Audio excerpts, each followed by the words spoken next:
Today in the Fire Lab, we'll be showing you how to make char cloth using radiant heat in relatively airtight chambers. Our first reaction will be on a 2000 watt digital single induction hob. Its radiant heat zone is wide and shallow by design, and so I'm using wide and shallow reaction chambers, also known as tobacco tins. Fire involves two stages: pyrolysis, where molecules break down under heat, and oxidization, where carbon meets with oxygen. Here, we only want pyrolysis. We prevent oxidization by keeping oxygen out of our chambers with the miracle of lids. The holes in the top are there only so gas under pressure can escape, and those lids will flip right off if we do not use my secret ingredient, a brick.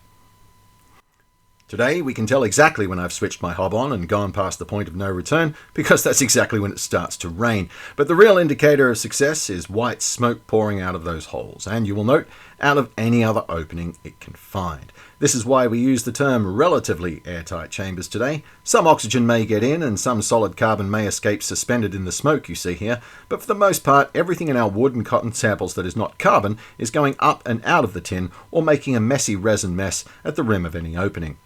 Because this hob does not offer the same intense heat as a bed of coals, the whole process can take up to 45 minutes, and then you have to let everything cool down, including the brick on top, which will get very hot indeed.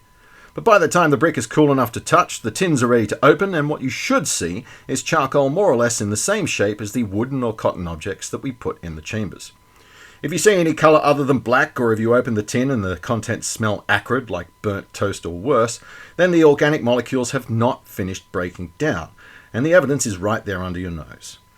Also note this area right here underneath our vent, where the presence of ash indicates that a small amount of oxygen has sneaked in during the reaction, causing a further loss of carbon. For our main reaction today, we're going to use a bed of hot coals, which means setting a fire and waiting for it to mature, and when it does, we will have a radiant heat zone that is hotter and goes higher, meaning that we can use larger tins. I'm using travel suite tins this time. They're cheaper, deeper, and they have snug lids. Note the holes I've punched in the lids using the tip of a thick carpentry nail or an awl. Also note the smaller upholstery nails pictured here that look like little thumbtacks, but with longer shafts. We'll be using them to ensure that gas comes out of our vents, but doesn't go back in. Let's get back to our bed of hot coals, introduce our reaction chambers to the heat, and get some stones on top to prevent our lids from flying off. Do note that in this case the reaction starts almost immediately, and please also take a moment to enjoy the sound of my vents tip-tap tippity-tapping.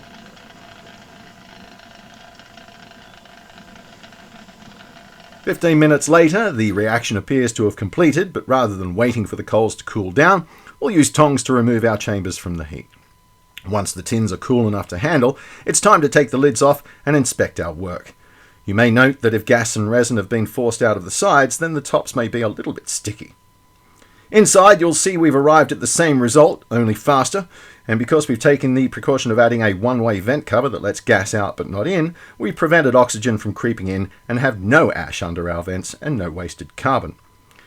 Anyway, that's how we make char cloth, but stay tuned for our next episode where we'll be looking at how it is used in fire lighting and comparing the performance of char cloth from different sources. Not all cotton is pure cotton, and polyester is the pits. Stay tuned, and by that I mean please subscribe. Thanks for joining me in my enthusiasm for fire. Cheers all.